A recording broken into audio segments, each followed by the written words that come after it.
What's going on, guys? Today we have a short video for you with sending encrypted data over the network. If you want to follow along, you're going to need pyAesCrypt. That is the library we're going to be using. So you're going to have to do pip install pyAesCrypt. Just like that. I already have it installed. Now let me go ahead and run the finished script so you can see what we're going to be working on. Alright, there's the server. Now let me run the client.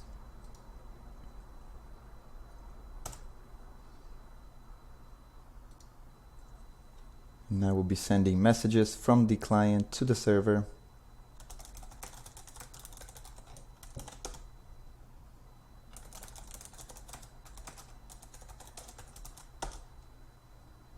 And there we go. You can see the traffic is fully encrypted. I'm showing both the client and the server traffic, so you can see the encrypted and the decrypted traffic. And yeah, let's jump into the code. Alright, with encryption, I usually like to work on the client first because it's just the natural order of things. First we work on encrypting the data, and then we follow it up by working on decrypting and receiving the data. So we start off like usual, encrypting our libraries, and you're going to want to put your IP address and the desired port you wish to use this server on, initializing a socket, and then we have to define a buffer size along with the password. So this could be any password that you like. Alright, now onto the main loop here. This is where pretty much most of the code logic will go down. So we're going to prompt the user for a message. Then we have to encode the string into a bytes-like object. And that's what we're doing here as well, using bytes.io. Now this is the main function. So we're going to use pyAesCrypt, and we'll do a encrypt stream. And this will be the input. This is the output, password, and the buffer size, right? So once we've done that, we're going to go ahead and get the value from the encrypted message, and then this is where we print it on screen before sending it. Here we send the data.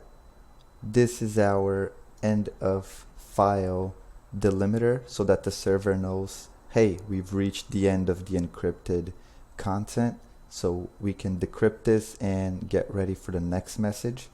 And finally, if we receive a quit message, we're simply going to go ahead and break out of our loop.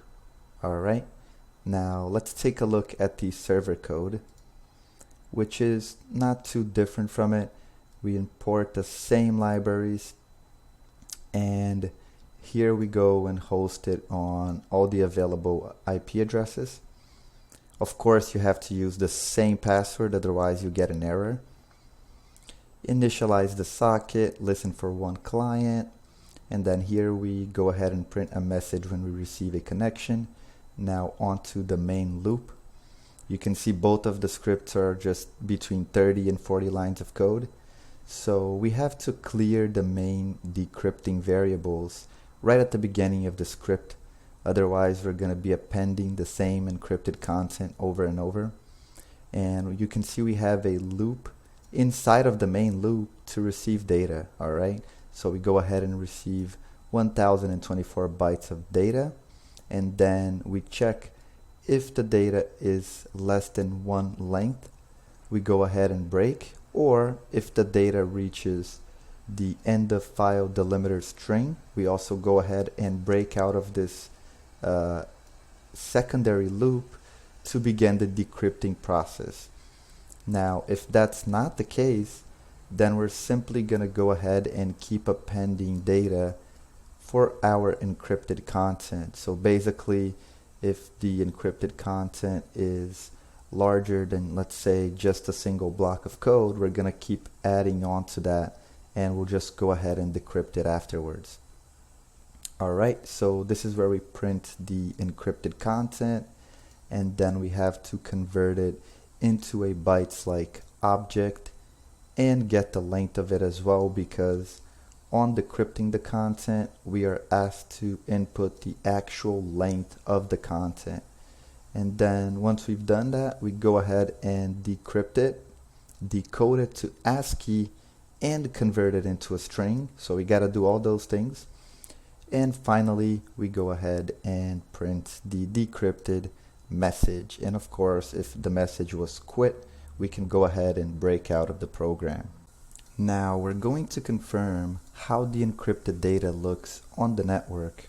So you can see I have Wireshark running here, capturing the packets. And I'm gonna go ahead and run a plain text control server that I made in a recent video, which I'll link the card above here. But let's go ahead and run the server, and I'm going to connect to it from a different computer, and we're simply gonna run some commands here. And let's do another one here, right? And let's go ahead and filter for the right IP address and for the right TCP port, so we don't have to look for all this traffic.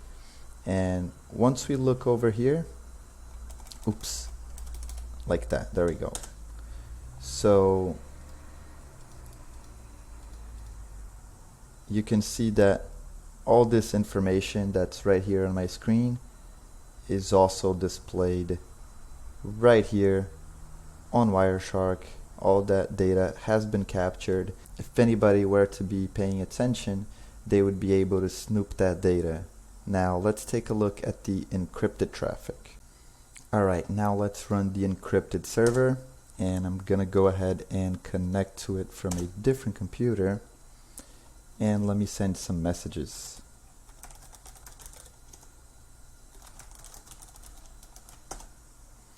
Alright, that's enough. And if we look over here, you can see that there is no traffic to be detected otherwise from the created by pyAesCrypt, which does show up right about here in every message, but that's the only thing they're going to be able to get out of this traffic, and that's why we're going to be encrypting all the data.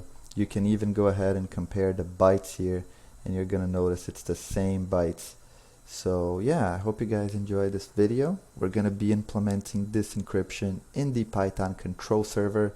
So if you haven't checked that out, go ahead, take a look, and I'll see you guys next time.